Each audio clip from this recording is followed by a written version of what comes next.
இந்த வீடியோவில் வெங்காயம் தக்காளி தொக்கு எப்படி பண்ணுறதுன்னு பார்க்கலாமா? அதுக்கு ஒரு கடாயில் கொஞ்சமாக எண்ணெய் சேர்த்துக்கலாம். எண்ணெய் சூடானதுக்கப்புறம் கொஞ்சமாக கடுகு உளுந்தம் பருப்பு, ஒரு கொத்து கருவேப்பிலை.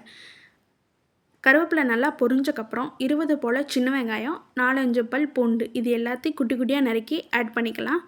வெங்காயம் ஒரு 3/4 பதம் வதங்கினக்கப்புறம் 3 தக்காளி, அதையும் குட்டி குட்டியாக நறுக்கி வெங்காயமும் தக்காளியும் நல்லா வதக்கி விடணும்.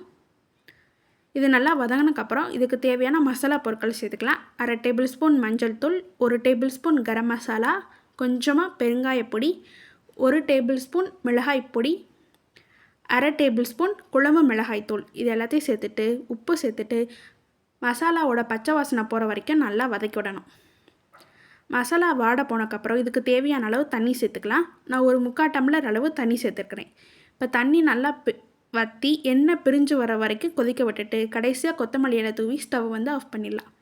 இது சப்பாத்தி, தோசை எல்லாத்துக்குமே சூப்பராக இருக்கும். நீங்களும் வீட்டில் ட்ரை பண்ணி பார்த்துட்டு எப்படி இருந்துச்சுன்னு கமெண்ட் பண்ணுங்கள். இந்த வீடியோ பிடிச்சிருந்துச்சுன்னா லைக் பண்ணுங்கள், ஷேர் பண்ணுங்கள். இந்த யூடியூப் சேனலுக்கு சப்ஸ்கிரைப் பண்ணுங்கள். தேங்க்யூ. மறக்காமல் எப்படி இருந்துச்சுன்னு கமெண்ட் பண்ணுங்கள் ட்ரை பண்ணி பார்த்துட்டு. நன்றி.